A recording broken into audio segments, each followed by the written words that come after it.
Hi, I'm Arnout Hellemans, and this is SEO in 2024 Additional Insights.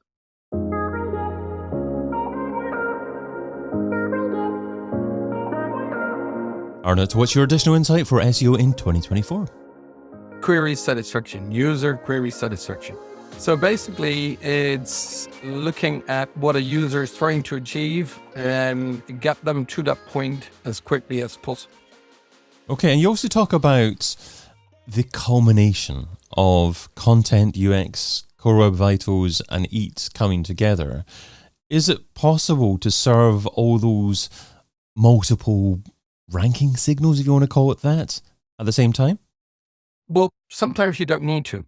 And the interesting thing is, it is about getting the user what he wants in the quickest possible way, right? And I've seen websites rank really well.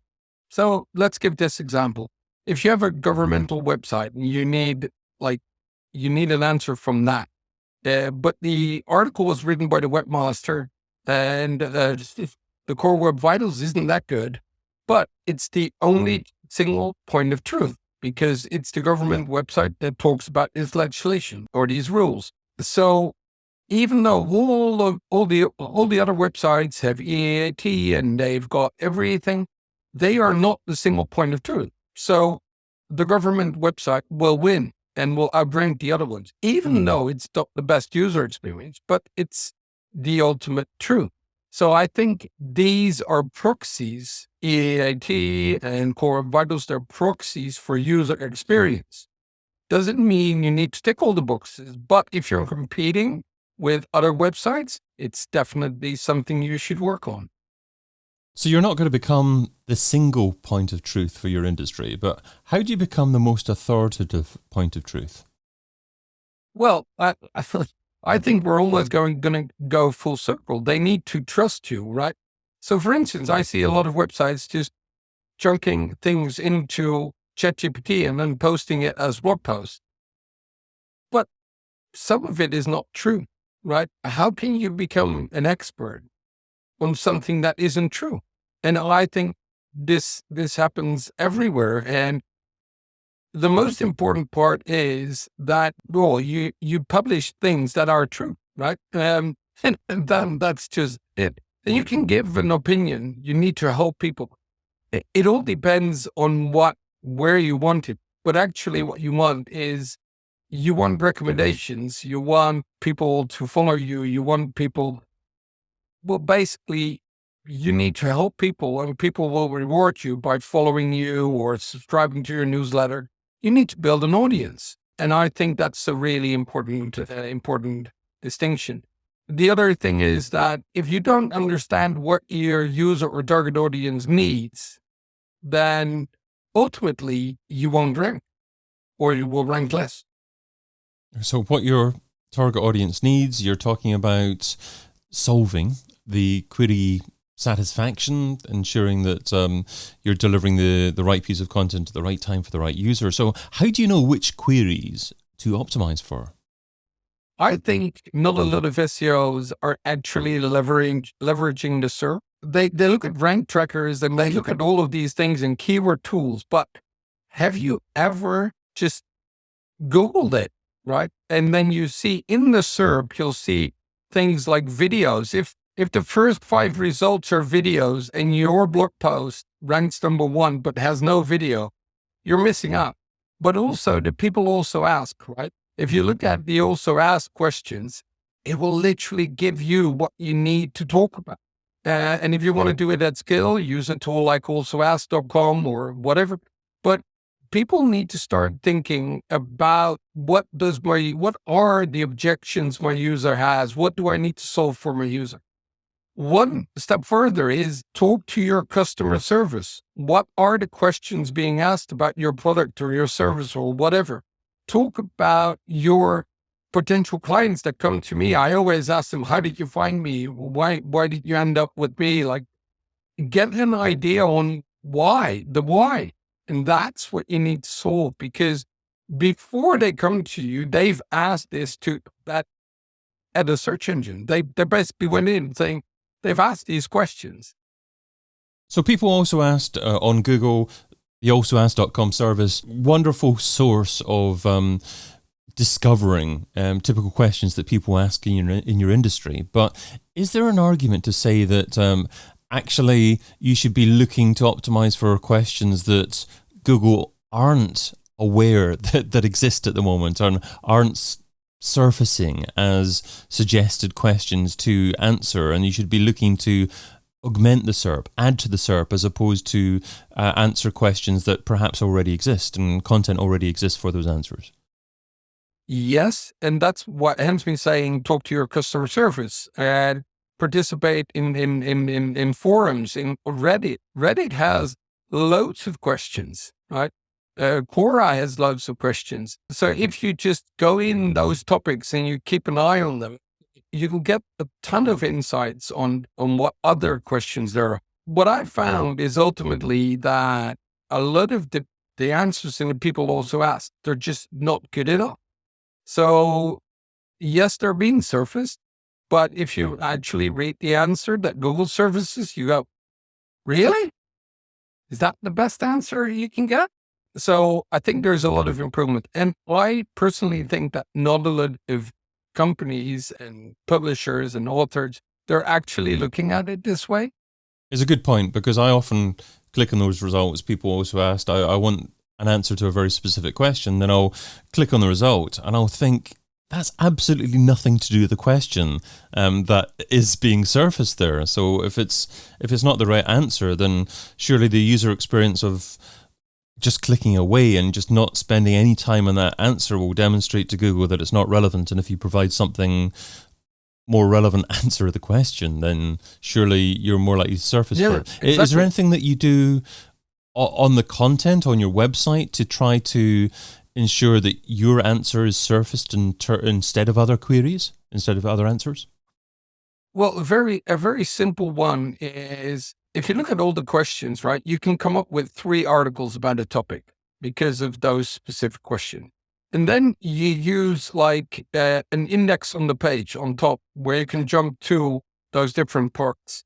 And then what you do is you describe the question as a heading, and then just an excerpt that you make it in bold on what the actual answer is, and then you can expand on it in the article. These kind of things you can do.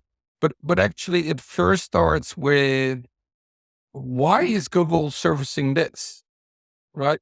So just click through and you'll find that if the user experience is really good, they apparently didn't find anything out there that was better. Another thing is that if you see with the latest updates, Google, basically everybody goes, Google favors forums nowadays, like Reddit, Big Jump Up, and all these kind of things. But actually what they're basically saying is, the content out there is so optimized. People want to see different sides of the story, right? So they want to they have a question and they want to make their own. They want to read pros and cons of everything and then go, okay, I get it. And this is what a forum does. I see a lot of content which is just shit. It's really not good enough. So does that mean that an SEO should be attempting to optimize answers on Reddit and other forums instead of their own website sometimes?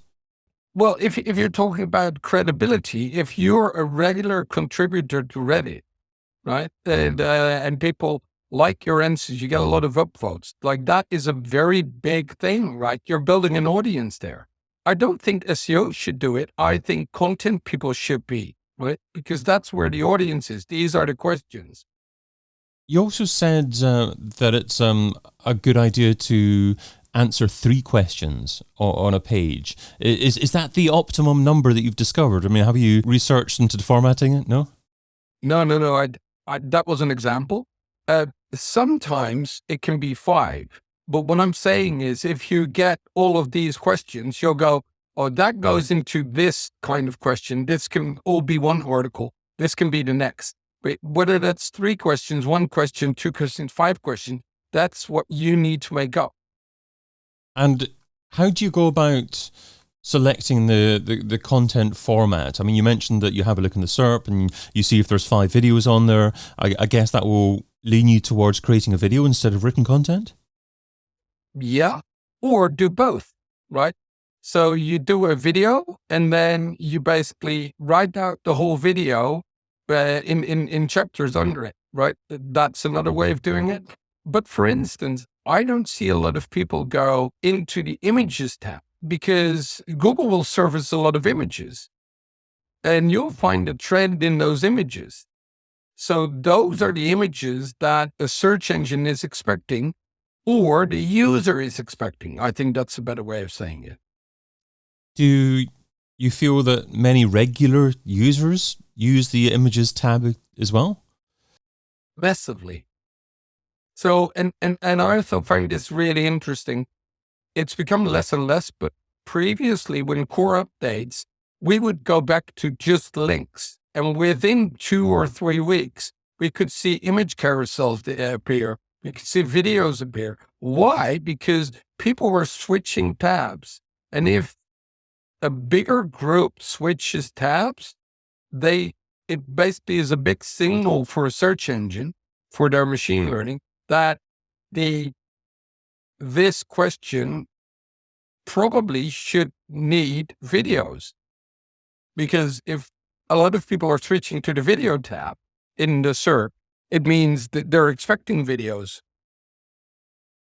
And coming back to satisfying UX, Core Web Vitals and EAT, is there any elements that you try to incorporate in your answers to do that? Or do you simply just answer the question as well as you can? And that will ultimately ensure that the UX and other customer experiences are dealt with? I don't think there's like a one thing, right? I think the way to approach this is you should always strive for a lean and mean page, right? Nobody likes a cluttered page. Nobody likes a slow loading page. So that's like a tick box. Nah, it's just mandatory. I usually go by the rule that no page should exceed 1 megabyte.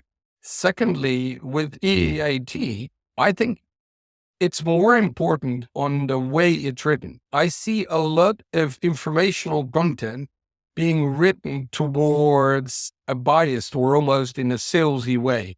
Like search engines can understand. They understand when things are written in a transactional way versus a informational way. It's interesting. Do this experiment where you basically search for something, you print out all the pages, get 10 people in and order them by most relevant. It's just in a print, right? They don't need to look at screens. And what you'll find is that most of the number 1, 2, 3, 4, 5, they put in the right order. So it's about the actual content. And there's no tricks here. You need to start measuring how well people are responding to your content. So like scroll depth. I gave the tip a few months ago. You can do, Google is doing this with their help form. You get a thumbs up or a thumbs down at the bottom of your article. What's this helpful? You can do loads of things. And is there anything that needs to be done differently to optimize for search generative experience? Well, it's interesting because in SGE, it's basically has been trained on a supervised data set, and Google has published it. So a way of doing it is becoming part of that supervised training set, because that's how it was initially trained. So that's one thing. The other thing is, I think if you follow the rule of answering a person's question and building a brand, building like proper authority, I would say, it's the best way. I wouldn't go for shortcuts and things. There are things you can do, but I'm not going to talk. You've shared what SEO should be doing in 2024. So now let's talk about what SEO shouldn't be doing. So what's something that's seductive in terms of time, but ultimately counterproductive? What's something that SEO shouldn't be doing in 2024? Blatantly putting also ask questions into ChatGPT and then copy pasting it in a blog post and go, yep, another piece of content. You say blatantly. Is there any role for ChatGPT in the assistance of the content writing process there? Massively, right? But use it as a tool. I don't know if you've noticed, and people have, ChatGPT is actually extremely friendly, even if it's wrong, but it's posing it as like the truth.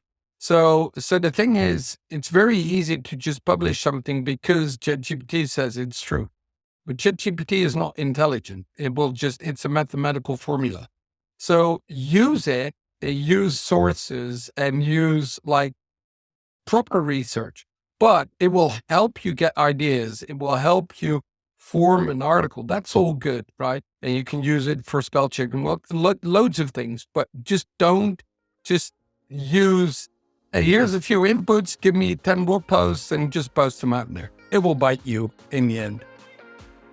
Arnout Hellemans is a tech SEO and analytics consultant, so you can find him over at onlinemarketingthink.com. Arnout, thanks so much for adding your additional insight to SEO in 2024. Thank you.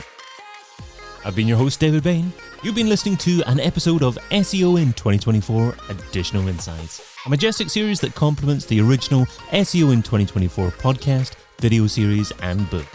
Find out more at seoin2024.com.